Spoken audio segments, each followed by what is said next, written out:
le rapprochement en disant tout simplement ça ne nous arrivera pas. Je veux dire, c'est faux. Et là, je pense qu'avec le Covid-19, on a été très loin. Hein. La fermeture des frontières, peut-être vous avez du personnel frontalier qui est de l'autre côté de la frontière, comment on prévoit ça? Si ça nous arrive, je m'appuie sur mon fournisseur, ou si ça m'arrive, je m'appuie sur le gouvernement, ce genre de choses.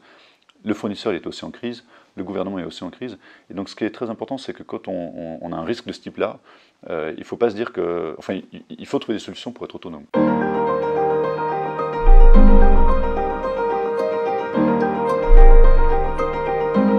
Salut Charlie. Salut Vincent. Donc aujourd'hui, l'objectif, c'est de voir un tout petit peu cette notion de risque. Hein. On a dit qu'il y avait encore 4 zones pour définir la résilience d'une entreprise, 4 étapes. La première, c'est maîtrisons-nous nos risques. Avons-nous des plans de continuité qui permettent d'avoir des plans B, des plans de secours? Avons mis en place une gestion de crise? Et puis, nos collaborateurs sont-ils sensibilisés à notre démarche, en fait, hein. Tout à fait. Et donc là, l'objectif, c'était de voir un tout petit peu cette notion de risque. Quand on dit maîtrisons-nous nos risques, qu'est-ce qu'une PME peut faire, une entreprise, une organisation, une institution peut faire pour mettre en place une gestion des risques, une analyse des risques? Comment elle va trouver ces risques? Est-ce que les risques dépendent systématiquement, enfin, est-ce que c'est les mêmes risques pour tout le monde, ou est-ce qu'on a des risques spécifiques? Et donc voilà, ça c'est ce qu'on va un tout petit peu voir. Et je crois que ce qui est important de dire, c'est que vraiment l'analyse de risque, c'est la première étape. Et c'est vraiment c'est la prévention. C'est-à-dire qu'on va analyser nos risques dès le départ. Ça sert à rien. Ça sert à rien. Ça sert à rien de se lancer dans une démarche de mise en place de la continuité d'activité ou quoi que ce soit si on ne sait pas finalement quels risques on veut couvrir. Je pense qu'effectivement, la première chose à savoir, c'est de connaître ces risques. Ça, c'est vraiment c'est primordial. On ne peut pas prendre d'action, on ne peut pas les mitiger, on ne peut pas le supprimer, on ne peut pas le transférer, etc., si on ne les connaît pas. Puis du coup, l'approche pour analyser nos risques, je pense qu'il y a 2 grands courants. Hein. C'est soit on a une approche systématique d'analyse de risque, soit pragmatique. C'était facile, c'était du placement. Oui, pragmatique, c'est bien. Ouais, non, mais l'idée, c'est vrai que pour analyser les risques, il y a plein de tendances. Hein. Il y a des schémas qui existent, il y a des outils qui existent, des fois qui peuvent dépendre vraiment du métier. Mais vraiment, nous, ce qu'on recommande de faire, finalement, il y a 2 grandes tendances. C'est soit sous forme de brainstorming, c'est-à-dire qu'on va faire une réunion avec différents niveaux hiérarchiques, différents niveaux opérationnels, etc. On va définir clairement quel est le périmètre de notre analyse de risque. Et puis là, on va dire qu'est-ce qui risque d'impacter l'activité. Et ça, c'est quelque chose qui est fondamental de dire aussi, c'est que nous, quand on parle d'analyse de risque, on va regarder vraiment quels sont les risques qui vont impacter l'activité de l'entreprise. Oui. C'est-à-dire qu'on n'est pas en train de parler de risques financiers ou dans le secteur médical par rapport à des choses extrêmement précises, hein, parce qu'il y a des choses qui sont demandées, mais on va vraiment parler de risques en termes d'interruption d'activité. Ouais, nous, on va vraiment parler de l'entreprise. Quelles sont les clés pour, au final, sauver votre entreprise, quoi. Ou en tout cas maintenir votre entreprise, quoi. Ouais, c'est ça. Et donc voilà, il y a le brainstorming, et puis autrement, il y a une autre approche qui est assez intéressante, c'est de trouver des fois des listes de propositions, et puis de passer en revue un petit peu les types de risques qu'on peut avoir. Moi, ce que je te propose, c'est de prendre la liste du BCI, c'est le Business Continuity Institute. Oui. C'est donc un organisme mondial qui va permettre qui va faire des recommandations, qui va permettre de certifier aussi les entreprises ou des consultants, oui, pour dire, OK, voilà, nous, on est à même de faire ce genre d'analyse et de certification.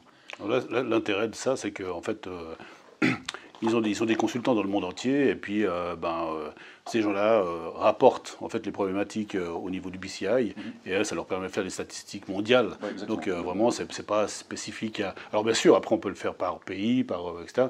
Mais ce qui nous intéresse surtout, c'est qu'est-ce qui va arrêter l'activité de l'entreprise. Donc alors le BCI, c'est un exemple, mais après, je pense qu'en tapant simplement les 10 risques principaux d'une entreprise sur Internet, on va avoir un panel d'exemples, quoi. Donc, Et ce qui est intéressant, c'est vrai que là, toute entreprise, ce que peut faire chaque entreprise, c'est taper, comme tu dis, le top 10 des risques dans tel et tel domaine, et vous aurez déjà une liste de risques recommandés ou préanalysés, quoi.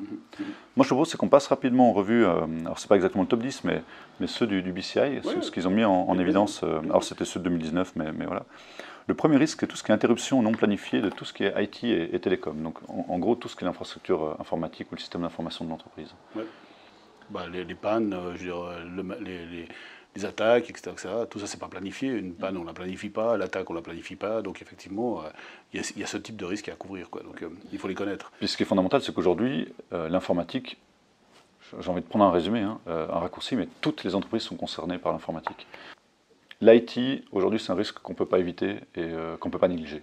Alors, non, on ne peut pas négliger, clairement. Et puis on le voit bien dans l'actualité, hein, entre les ransomware, les attaques au président, etc. Tout ce qui est attaque assez finement réalisée d'ailleurs sur Internet, c'est important maintenant. On ne peut plus passer à côté. Ouais. Il parle de tout ce qui est incident de santé et sécurité. Alors là, je pense que là, en 2020, on a l'exemple flagrant, hein, quoi. Voilà, c'est la pandémie, Covid-19. D'abord, c'est quelque chose qui est arrivé extrêmement vite, hein, puisque en quelques semaines, on a vu que le monde entier était touché. Donc, voilà, ça impacte. Ça impacte votre entreprise parce que peut-être vous êtes en confinement, vous ne pouvez pas travailler, peut-être il faut travailler à la maison, mais est-ce qu'on peut toujours travailler à la maison? Des entreprises qui font beaucoup d'administratifs vont pouvoir peut-être le faire, pour le peu qu'ils l'aient prévu, parce que du coup, comment on gère le travail à la maison? Est-ce qu'on a les accords? Est-ce qu'on a le matériel? Est-ce qu'on peut se connecter de manière sécurisée? Enfin, il y a plein de choses qui vont faire que ça se prévoit. Et puis, il y a le personnel qui peut être touché aussi, hein. L'humain, tout simplement. Il peut être malade, il peut être mis en quarantaine, etc. Donc tout ça, ça doit se prévoir, effectivement. Donc ça, c'est un risque que peut-être toutes les entreprises n'avaient pas forcément bien évalué, parce que mais une pandémie, ça n'arrivera jamais. Il faut quand même savoir qu'on n'en est pas à la première. Alors, même si c'est la première qui arrive jusqu'au moment où on se dit on confine, mais je veux dire, le SARS, c'est pas nouveau, je veux dire H1N1, H1N5, etc. Je veux dire, on en a déjà eu plusieurs. Puis on a chaque année l'épidémie de grippe. On a dans les entreprises, on a vu où tout d'un coup il y avait 10%, 20%, 50% de leur personnel qui était à la maison. Et ça, ça doit s'anticiper aussi. C'est un risque qu'il faut prévoir, quoi. Et là, je pense qu'avec le Covid-19, on a été très loin, hein. La fermeture des frontières, peut-être vous avez du personnel frontalier qui est de l'autre côté de la frontière. Comment on prévoit ça? Je dirais, nous, si on prend le cas de Genève, par exemple, franchement, le personnel hospitalier, pardon, c'est une grosse partie de personnel qui habite en France. Et donc, avec la fermeture des frontières, ça cause vite des problématiques. Il faut des accords, il faut des autorisations de passage, il faut savoir comment on va gérer les frontières, etc., etc. Et donc, tout ça, ça doit se préparer. Ce qui est intéressant, là, il y a deux points que je relève. C'est le premier, c'est qu'une analyse de risque, elle doit être faite de manière régulière, de manière itérative, et de les revoir régulièrement. C'est pas parce qu'on a fait une analyse de risque il y a 1 an et demi qu'on est bon, on est protégé. Prêt à parier que tous ceux qui ont fait une analyse de risque en novembre-décembre 2019, il y en a très peu qui ont imaginé la pandémie et qui ont mis la pandémie, alors que même on commençait déjà à en parler. Hein. Oui. Il y en a très peu, à mon avis, qui ont mis la pandémie dans leur analyse de risque et qui l'ont traitée, c'est-à-dire qui ont commencé à mettre en place, alors on a quelques exemples quand même, hein, mais qui ont commencé à mettre en place des structures de continuité, de résilience en lien avec la pandémie. Et puis l'autre chose que j'ai envie de noter aussi, c'est que finalement on se rend compte qu'on ne peut pas toujours s'appuyer sur les autres. Parce qu'à un moment donné, quand on se dit, tiens, si ça nous arrive, je vais m'appuyer sur mon fournisseur, ou si ça m'arrive, je vais m'appuyer sur le gouvernement, ce genre de choses. Le fournisseur, il est aussi en crise, le gouvernement est aussi en crise. Et donc, ce qui est très important, c'est que quand on a un risque de ce type-là, il ne faut pas se dire que... Enfin, il faut trouver des solutions pour être autonome. Oui, et puis être indépendant et être résilient seul. L'indépendance et l'autonomie, c'est quelque chose qui est très, très important, notamment financière. Je veux dire, ça vaut toujours la peine d'avoir une réserve, etc., pour ne pas se dire j'attends que sur le gouvernement pour les aides, etc. Parce que les aides vont peut-être arriver. Hein. En tout cas, en Suisse, ça s'est plutôt bien passé. Mais elles vont arriver avec un certain délai. Donc, je veux dire, il va quand même, pendant ce temps-là, falloir payer vos ouvriers, vos employés, je veux dire, votre loyer, vos charges, etc., vos fournisseurs. Et donc, sans réserve financière qui a été pensée et puis évaluée avant, ça peut être très très vite difficile, quoi. Donc le cash flow, on sait que les entreprises en ont de moins en moins. Attention à ça, hein. Plus de stock, plus de cash flow, ça veut dire qu'il faut une réactivité quasiment immédiate sur la crise, quoi. Et donc l'avoir cruellement anticipé, quoi. Exactement. Et s'être préparé. Complètement. Ce qui est intéressant aussi, c'est qu'on parlait de cyberattaque tout à l'heure, et ça va revenir d'ailleurs dans un risque plus précis après. Mais en fonction du domaine d'activité ou de la typologie de l'entreprise, on est plus sensibilisé à certains risques. On parlait tout à l'heure d'un hôpital, par exemple. Eux, ils ont anticipé la pandémie. L'informatique, on s'est rendu compte que les ransomware, notamment, on a des cas de figure. Hein. Il y a ces dernières années où il y a des hôpitaux complets qui ont été arrêtés à cause d'un ransomware. C'est-à-dire qu'ils n'étaient pas forcément extrêmement préparés. Bon, après, c'est aussi des ampleurs qui ont dépassé un peu l'entendement, un peu comme la pandémie d'ailleurs. Hein. Il y a des secteurs d'activité qui se disent tiens, mais ce risque-là ne peut pas m'arriver, ça arrive qu'aux autres, etc. Alors que finalement, qu'on parle d'informatique, qu'on parle de santé, etc., aujourd'hui, ben, on est tous concernés. Parce qu'ils les lient un peu trop à leur contexte. Ouais. Je veux dire, ils se disent bah voilà, moi je suis une entreprise informatique, je vais faire attention aux ransomware, aux attaques informatiques, etc. L'hôpital va se dire bah, nous on est prêt sur une pandémie parce qu'on sait sectoriser des étages, on sait monter des salles rapidement, je veux dire, on a des chercheurs, etc.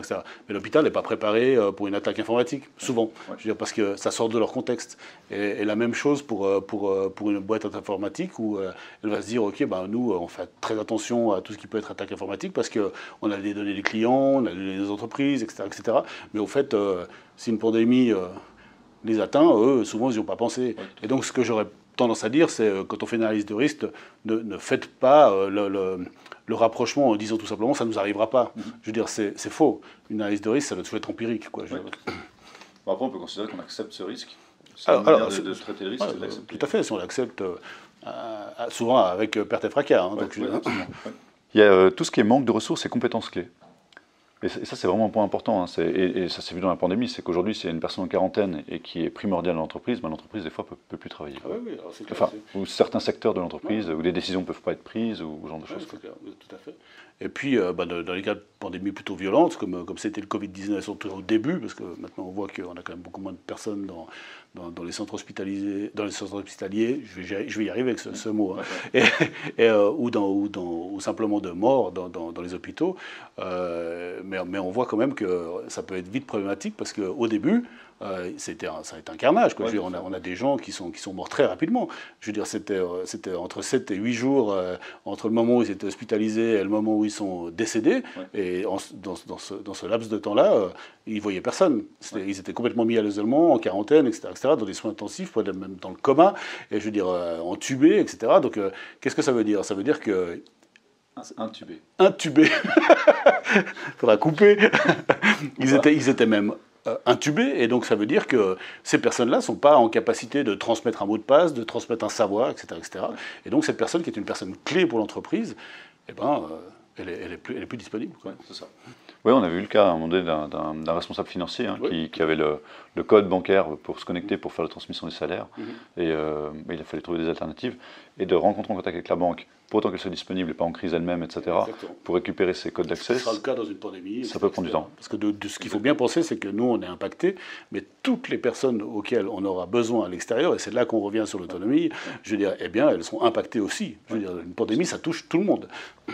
Et puis le côté empirique, hein, comme tu disais tout à l'heure, ça c'est fondamental. Puis après, c'est la fameuse loi de Murphy, hein, c'est que quand ça nous arrive, il y a toujours un facteur qui fait que ça va l'aggraver.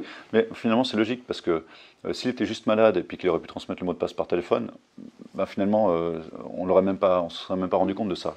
Mais c'est quand on a tout d'un coup 2 petits grains de sable qui viennent dans le processus que ça va juste augmenter la crise et le problème, et qu'on se retrouve dans une situation très... Alors ça on le redira dans les prochaines vidéos, notamment quand on parlera de la crise, mais clairement la crise a la capacité d'inventer de l'inconnu sur du connu. Oui, exactement. Après, tout ce qui est cyberattaque et fuite de données, je pense qu'en 2020, quelqu'un qui ignore les cyberattaques, on parlait de la partie rupture du système d'information, de l'IT, hein. Oui. Les cyberattaques, c'est quelque chose de très précis. Ah, oui. Et aujourd'hui, je pense qu'il n'y a aucun domaine d'activité qui peut ignorer cette problématique-là. Oui, soit parce que ça peut simplement bloquer leur activité parce que l'informatique ne fonctionne plus parce qu'ils ont été attaqués, mais ça peut être aussi du vol de données, etc. Donc c'est des impacts réputationnels. Oui, exactement, c'est des dommages qui peuvent être des dommages financiers. Hein, les clients peuvent se retourner, etc. Ouais. Donc ça peut aller très loin. Hein. Une attaque informatique, ça peut aller très loin. C'est vrai qu'il faut noter que finalement, on peut avoir des risques qui peuvent avoir un impact sur l'activité, mais sans avoir de solution de plan B quelque part. Hein. Si tout d'un coup on a un risque à l'image ou réputationnel. Un risque à l'image, on n'aura pas de plan B. La seule chose qu'on aura peut-être qu'on peut préparer, c'est les plans de communication. Ouais, c'est-à-dire que exactement, la communication, des sites qui communiquent, etc. Ouais. Mais ça, on verra ça dans la vidéo. On verra ça dans les bonnes vidéos. Tout ce qui est incident qualité et rappel de produits. Bah ça, en fait, de nouveau, ça fait un peu partie de la prévention, c'est-à-dire que plus les produits seront contrôlés qualitativement, moins on aura de risques d'avoir une perte de clients parce que ça fait 3 fois qu'on rappelle la machine ou la voiture ou je ne sais quoi, ou simplement parce que on a eu des fuites de données qui se sont réalisées parce qu'on n'a pas contrôlé correctement que ce formulaire était bien protégé ou j'en sais rien quoi. Donc effectivement, tout ça, c'est de la prévention. Et donc clairement, je pense qu'aujourd'hui, on peut plus se permettre d'être approximatif, quoi. Il faut être précis. Ouais, et vigilant. Et vigilant, exactement. Et préparé. Mais c'est vrai que tout ce qui est incident de qualité, en fait, on n'en parle pas assez, mais tu parles de rappel produit, et ça c'est fondamental, c'est qu'aujourd'hui, si on n'a pas en amont mis les processus de contrôle, et c'est là où finalement le contrôle du risque est un facteur extrêmement important, mais tous les processus de contrôle, d'organisation, de communication de crise, ce genre de choses, une mauvaise qualité ou un problème de rappel, ça peut avoir un impact qui peut être énorme sur l'entreprise. Clairement. On a parlé du Dieselgate, on a parlé... régulièrement, les constructeurs doivent rappeler ça. C'est une perte de clientèle, une perte de clientèle, c'est conséquent, je veux dire, on perd nos clients, quoi. Donc... Ce qui est intéressant dans un rappel de produit, c'est que, alors non seulement il faut c'est un coût, évidemment, ça a un impact sur l'image, évidemment, mais quand tout ce qu'on a vendu sur des mois, on doit le rappeler en quelques semaines ou quelques jours des fois, il faut pouvoir le stocker dans des conditions de sécurité, il faut pouvoir les traiter, etc. Exactement. Et on se rend compte que l'impact, il est beaucoup plus grand et vraiment majeur par rapport à d'avoir anticipé ce problème. Ce qu'il faut aussi extrêmement bien comprendre, c'est qu'un impact réputationnel, ça se corrige, mais sur de longues années. Ouais. Je veux dire, parce que très très longtemps, on va dire « Ah, mais c'est ceux-là qui ont rappelé les voitures 20 fois dans l'année. » Donc, il y a une phrase qui dit il faut des années pour acquérir la confiance et puis quelques secondes pour la perdre. Exactement. Donc c'est juste. Tout ce qui est volatilité économique et taux de change. Pour ça, ce sont plutôt des risques financiers qu'il est difficile de couvrir par des plans B, si ce n'est peut-être des provisions. Je veux dire, mais de nouveau, la provision, c'est une façon de mitiger le risque. Je veux dire, donc ça doit s'étudier, quoi. Clairement, ça doit s'étudier. Après, ça va peut-être pas faire forcément partie d'un business continuity, parce que au final, c'est plutôt des risques financiers, et les finances ont une manière d'anticiper ou de contrôler les risques qui est un petit peu différent de ce que pourrait être un plan B, quoi. Donc, mais en même temps, quand on parle de résilience, il va falloir prendre des décisions, et on parlait de gestion de crise aussi, hein, c'est clairement la cellule de crise, du coup, va devoir prendre des décisions. Si on a un produit, par exemple, qui n'est pas très rentable, etc., ou le fait d'avoir changé on a vu, des taux de change, des fois, pouvaient impacter. Aujourd'hui, on sait qu'il y a beaucoup de produits, des fois, qui viennent de l'étranger. Si le taux de change change, ou que les taxes changent, ou que les impôts changent, etc., il y a des fois, peut-être simplement des produits qu'il faut arrêter de vendre, ou arrêter de fabriquer, ce genre de choses, quoi. Et si on est dépendant d'un produit comme ça, ce qui est important, c'est qu'en plus, il y a des choses qui s'anticipent, mais pas toujours. Et ça, les taux de change, il y a des fois... on n'a pas toujours pu l'anticiper, hein. Il y a eu des crashs boursiers ou ce genre de choses. Et puis ça peut vraiment mettre des entreprises à mal. Et je pense que ce qui est important, c'est que même si on ne peut pas le prévoir, en termes de faire de la veille pour dire ok, ça risque d'arriver dans quelques jours, quelques semaines, quelques années, mais de l'avoir anticipé, de dire ok, si ça arrive, on sait qu'on a quelques heures, quelques jours pour réagir. Et si on doit se poser la question et de voir quelques mois après que ça va vraiment mal, eh ben, ces quelques mois, finalement, c'est peut-être la fin de la société. Alors que si on avait arrêté l'hémorragie beaucoup plus tôt, parce qu'on sait que si ça arrive, on doit prendre cette décision-là, des fois c'est dur, mais au moins on peut sauver l'entreprise, quoi. Je pense que tu as dit un mot qui est absolument juste, c'est la veille. Parce que la veille, dans tous les sens du terme, je dirais, ok, alors... Il y a des économistes, par exemple, dans le cas qu'on citait tout à l'heure, je dirais, il y a des économistes qui vont dire attention, les taux vont fluctuer, ils vont probablement descendre à cause de telle et telle crise dans un pays lointain ou je ne sais quoi. Et on peut déjà se dire on nous annonce que ça peut se passer mal, commençons à faire certaines prévisions, etc., etc. Mais au final, c'est la même chose pour la pandémie. Parce que quand on se dit, tiens, il y a une épidémie qui se déclenche en Chine, maintenant avec les modes de transport, les voyages qu'on peut faire dans tous les sens, on peut déjà se poser la question, est-ce que nous, on est prêt à faire du télétravail? Est-ce qu'on a déjà prévu un certain nombre de choses? Parce qu'au final... on sait que ça va arriver. Et puis là on a vu, en quelques semaines, c'est arrivé dans le monde entier, quoi. Ça. Donc, on a même vu des gens, même une semaine avant l'annonce du Covid, qui nous disaient que ça ne les concernait pas, alors que l'Italie était déjà confinée, qu'une partie de la France était déjà en train de... De nouveau, parce que les gens ne pensent pas empirique. Donc je pense qu'il ne faut pas exagérer non plus, mais il faut en tout cas le mettre dans la balance au moment où on doit évaluer le risque, quoi. C'est marrant, quand on parle de risque, on parle souvent de toute la partie IT, de la partie RH, de la partie logistique, etc. Ça fait partie de ces 3 des 4 sources qu'on analyse.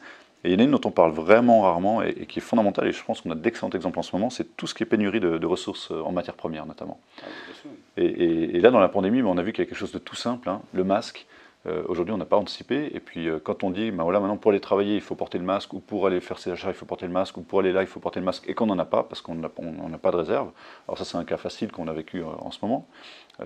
Et ben, on ne peut juste pas travailler pour quelque chose d'assez simple, quoi.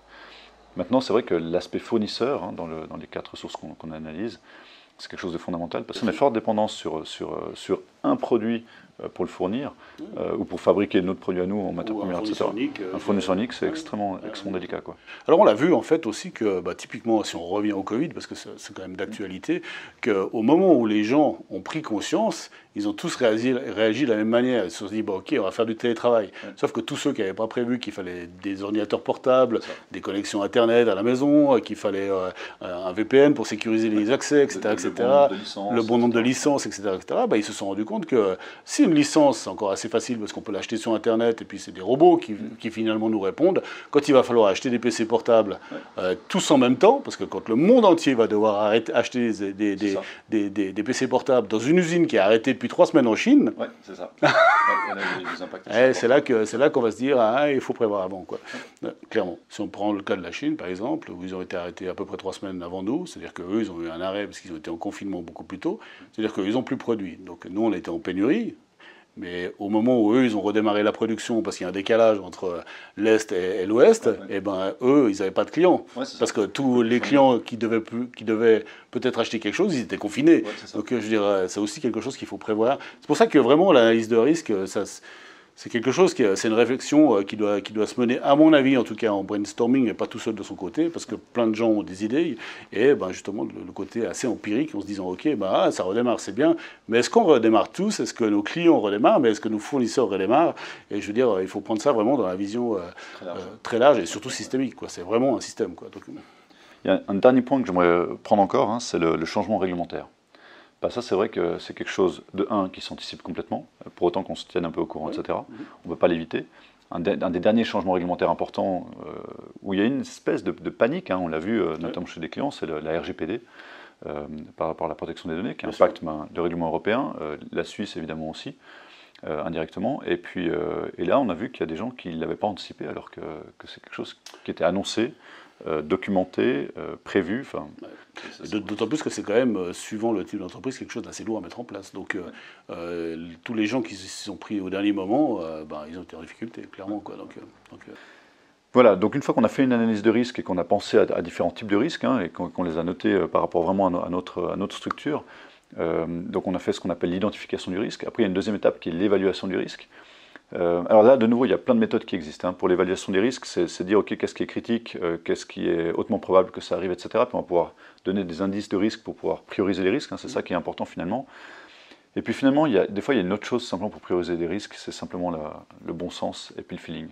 Parce que le nombre de fois, on se dit, tiens, ce risque, c'est un risque de niveau 4, enfin, où il est en 4e ou 5e place, on va traiter que les 3 premiers. Au mois de janvier, si on a oublié de mettre la pandémie elle va se mettre en numéro 1, et puis on ne va pas passer des années à analyser ce risque, il est là, et puis il faut le traiter.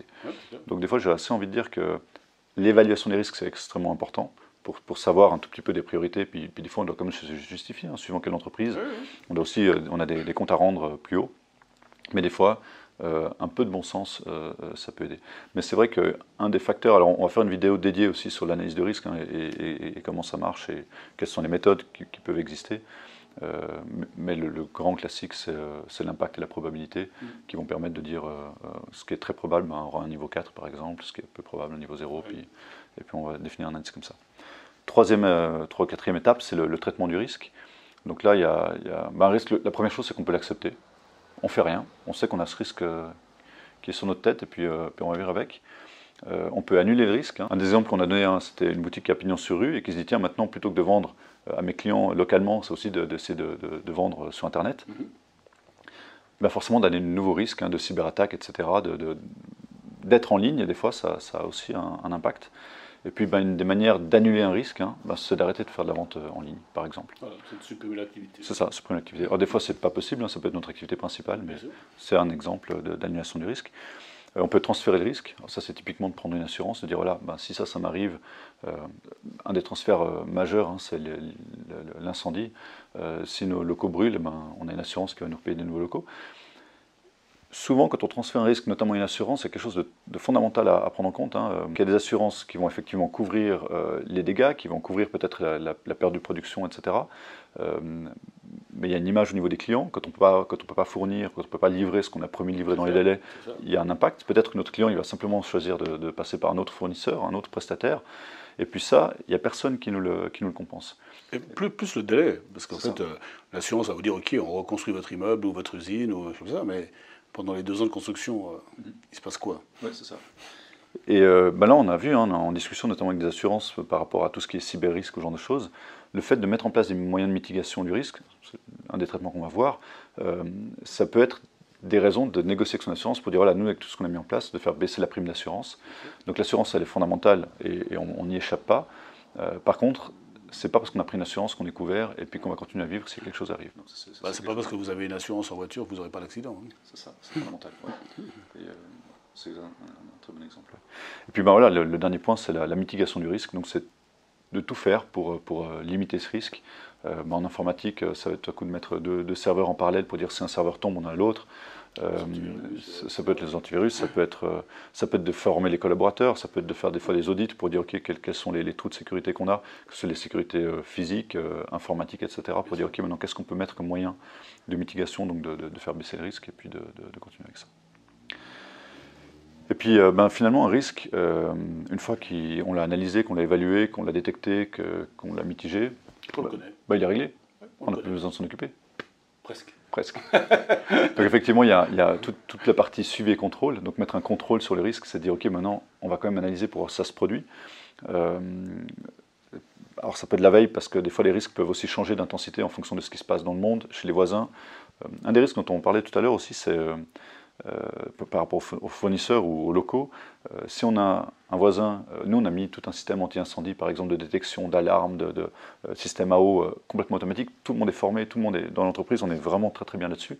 Mais si notre voisin de l'immeuble en face n'a rien fait et qu'il lui il a un incendie, peut-être que simplement les fumées ou juste le périmètre d'intervention des pompiers vont faire que nous on ne puisse plus intervenir et plus travailler. Donc l'environnement est extrêmement important. Alors, si on prend le cas du port de Beyrouth, je veux dire, voilà, combien d'entreprises ont été impactées par ça, puisque ça a rasé quasiment tout un quartier, et beaucoup d'entreprises ne vont plus pouvoir travailler, et eux, ils sont pour rien du tout. Je veux dire, donc, mais ils sont impactés, clairement. Donc l'environnement, c'est important. Si vous êtes à côté d'une entreprise qui travaille avec des matières dangereuses, ou avec des matières inflammables, etc., vous avez un risque qui est accru seulement par l'environnement. Bon, on a vu des cas de figure, des entreprises ont dû fermer parce qu'il y avait des fois un wagon avec une suspicion on dit ? Suspicion. Avec une suspicion de fuite d'un hydrocarbure ou d'un gaz, ou ce genre de choses. Et du coup, ils arrêtent le train, et puis il y a un périmètre de sécurité qui peut être des fois de plusieurs centaines de mètres. Voire des fois des villages entiers ou des villes entières pas loin qui peuvent être impactés. Et effectivement, l'environnement, je pense qu'il ne faut pas toujours se concentrer que sur nos risques à nous, mais de regarder aussi les entreprises qui nous entourent. Et des fois, des distances qui peuvent être... Tu parlais du Liban tout à l'heure, on a le cas d'AZF, même produit, même risque. Il y a quelques années aussi qui a été très... Charge un petit peu différente, puisque 300 kg chez AZF, et puis 300 tonnes pardon, chez AZF, et 2750 tonnes dans le port de Liban, de Beyrouth, pardon. Mais ce qu'il faut savoir, c'est des produits potentiellement qu'on peut retrouver dans pas mal d'endroits. Complètement, c'est un engrais. Donc voilà, et puis on va terminer là-dessus, c'est qu'une fois qu'on a fait notre analyse de risque, qu'on les connaît, qu'on les a mitigés, etc., c'est quelque chose à revoir de manière extrêmement régulière. Alors extrêmement, ça peut dépendre, mais quand on voit une analyse de risque qui a été faite il y a 1 an et demi en nous disant oui, on a notre analyse de risque, en fait elle est plus valable, et c'est quelque chose qu'il faut garder en mémoire et puis passer en revue pour voir si ce qu'on a mis en place correspond toujours aux besoins. Ou peut-être que le risque a évolué, et peut-être qu'il y a des nouveaux risques. On parlait de la pandémie tout à l'heure. Chaque contexte ou chaque évolution dans l'entreprise, on doit se poser la question. En tout cas, je veux dire, on déménage, le risque ne sera plus le même que où on était avant. On prend du personnel spécialisé en informatique qu'on n'avait pas avant. On aura peut-être d'autres risques. On aura, on se rapproche de l'hôpital, ou on aura un autre risque, etc., etc. Et donc, tout ce qui est changement organisationnel, de contexte, d'environnement, etc., l'évolution, et même l'évolution de votre produit, quoi. Donc simplement, quoi. Bien. On espère que ça vous aura aidé un tout petit peu à appréhender un petit peu de ce que c'est qu'une analyse de risque. Pas tant sur la manière d'analyser les risques, mais de prendre un petit peu cette situation globale du risque pour pouvoir améliorer la résilience de votre entreprise. Voilà, j'espère que ça vous a plu. Cette vidéo nous a demandé du temps pour la réaliser en plus de notre activité de consultant. Si elle répond à vos attentes et qu'elle vous est utile, nous pourrons en produire d'autres du genre. Alors si vous voulez d'autres vidéos, n'hésitez pas à commenter, liker, partager. Et par vos commentaires, vous pouvez aussi nous indiquer quel sujet lié à la sécurité de l'information ou à la résilience des entreprises vous voudriez qu'on développe.